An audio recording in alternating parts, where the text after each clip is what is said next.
Yik Khai is a graduating student at the Bachelor of International Economics at UBC, who's inspired many students in his pursuits.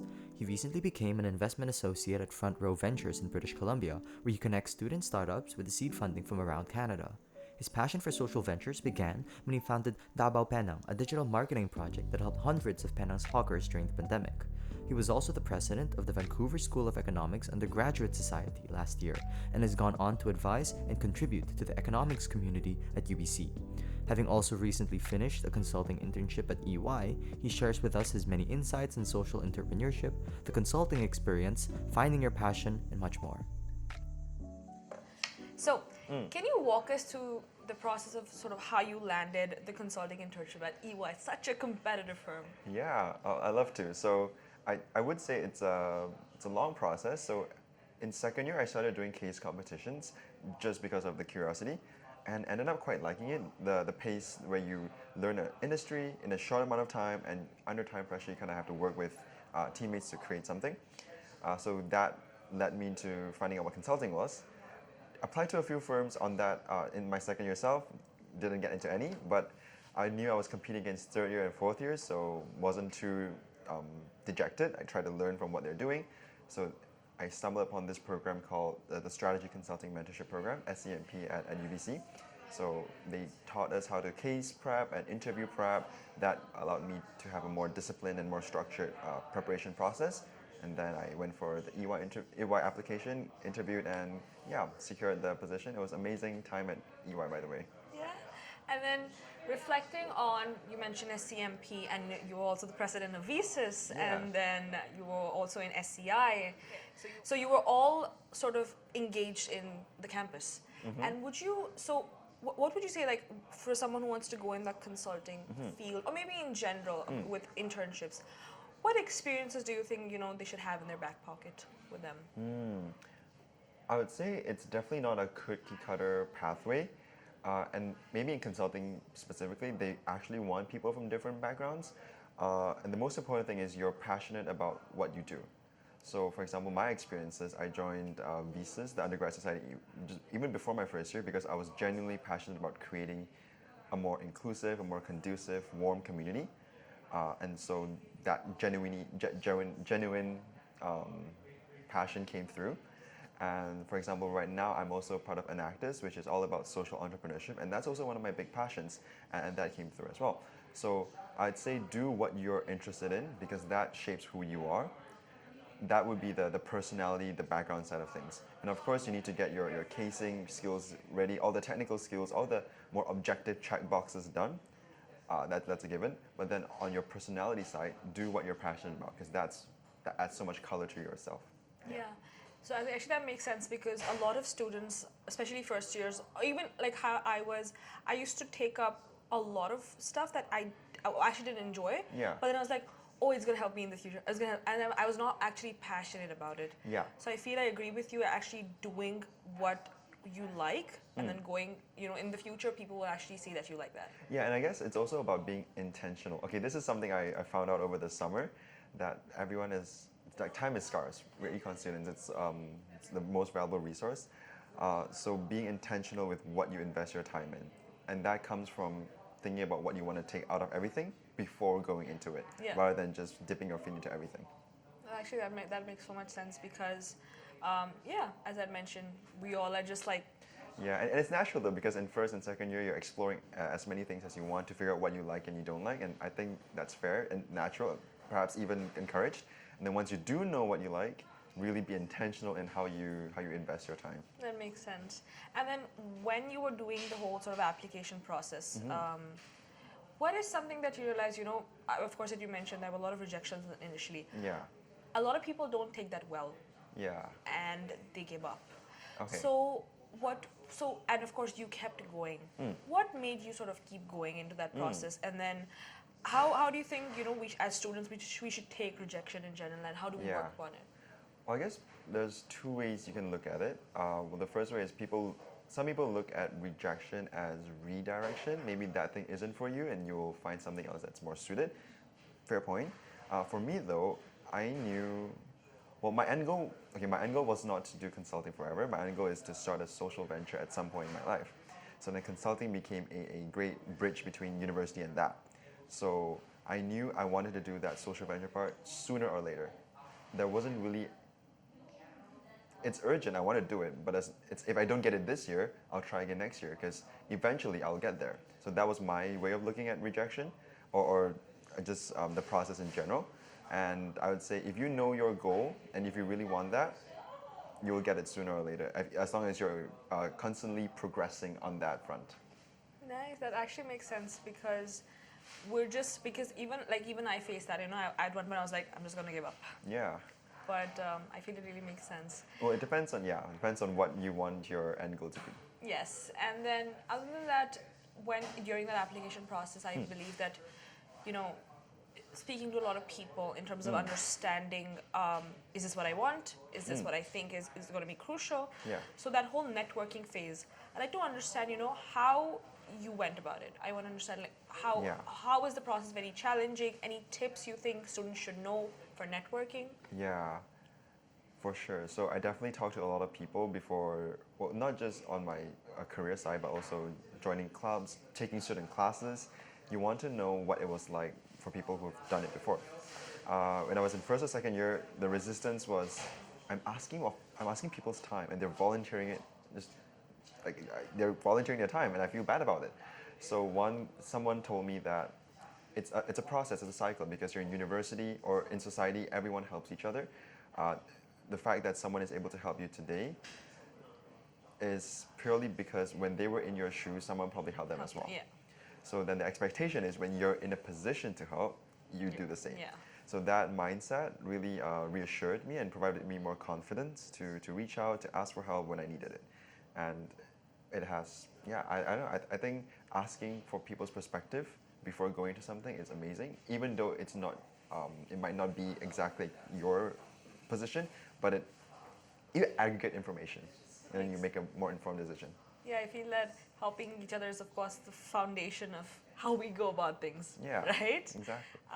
So when you finally sort of secured an internship at EY, and of course with the knowledge that you knew about consulting, is there something when you entered that space you realized, this is something maybe new, or maybe something that you didn't know about? Or in general, what was your perspective about consulting before and when you actually worked about something in EY?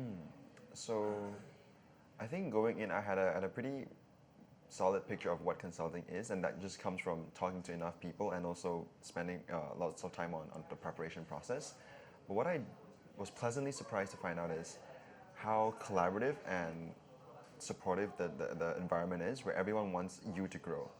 And that's not just me as an intern, but everyone who's already there full time wants each other to grow as well. For example, in a project team, you're staffed based on your expertise. And so one person might be skilled in this sector and the other one might be skilled in this skill. So then you would teach each other to grow each other's knowledge on your respective strengths.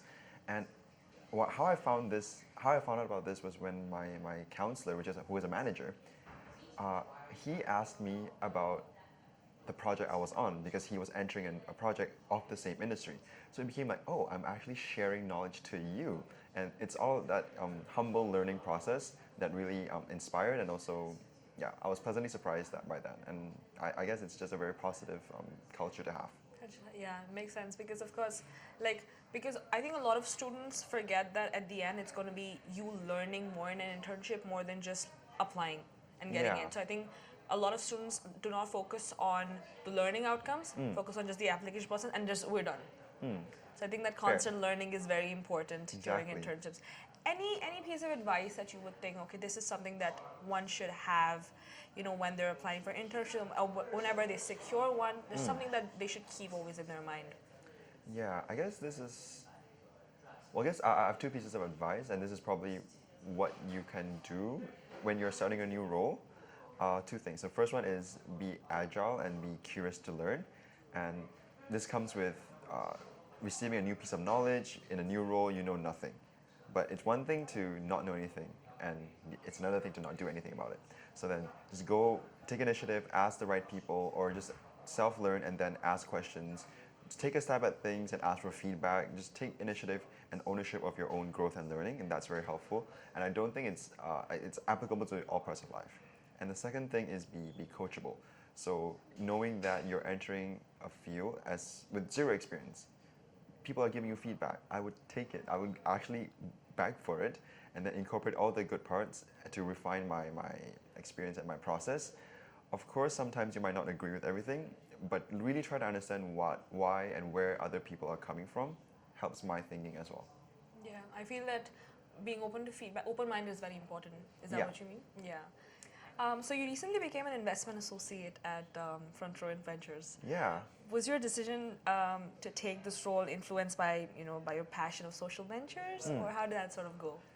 I guess it's two motivations going on here. So the first one is I really wanted to learn more about what's happening at the forefront of each industry, because ultimately this is a student venture capital club, but at the core it's a venture capital fund. So you want to look at what tech founders or what every industry is doing and invest in the breakthrough technology there. So that was on the industry knowledge side of things. And the second one is the nature of Front Row. So they are student VC supporting student founders. And the reason, because all these student founders, they don't have as much track record or network to secure funding from the big guys.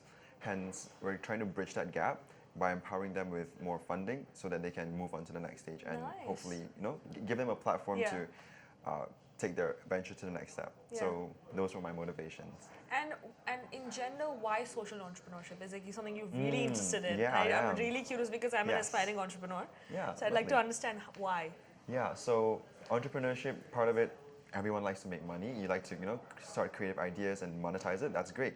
But then at the same time, what if you can help a certain community or a certain cause by some clever innovation, business model innovation? And that to me is it's more like a challenge. Like how do you, so you have the business goal tick, your profits are coming in. How do you tick the other box? How do you make or tweak your business model to also achieve the secondary goal of helping someone or helping a cause? And that challenging part is well, I'm thrilled by it. And have you thought of any sort of ideas for your social venture in the future? Yeah, okay, not so much in the future, but what sparked it was before UBC, it was in Malaysia, and then COVID lockdowns were happening. So I saw street food vendors, they were really struggling because everyone was ordering online from Uber Eats and all these online platforms. But the street food vendors weren't onboarded on these platforms because they're not tech savvy, they're the middle-aged uncles and aunties. So they lost on so much sales and they're just sitting there idling. So I brought together a few people. We tried to figure out a solution. Eventually, we set up a marketing campaign, digital marketing campaign, put them all on a street food Google map, and boosted their sales. Even the government, the state government, took notice of us and promoted our venture with a press conference. So obviously, that helped the street food vendors even more. I'm so happy to hear that because I find very few people who actually want to make an impact and do something for others. Yeah. So it's very great to hear that a lot of people are doing that and just love that idea. Yeah, I mean, it's bettering the community, however small and however you can. Yes. Okay. So one of my final questions would be, because you're involved in clubs and internship Yeah. and oh my god, academics. With so much try. going on, what keeps you going? Yeah, well, I'm inclined to say coffee, but kind of immune to that by now.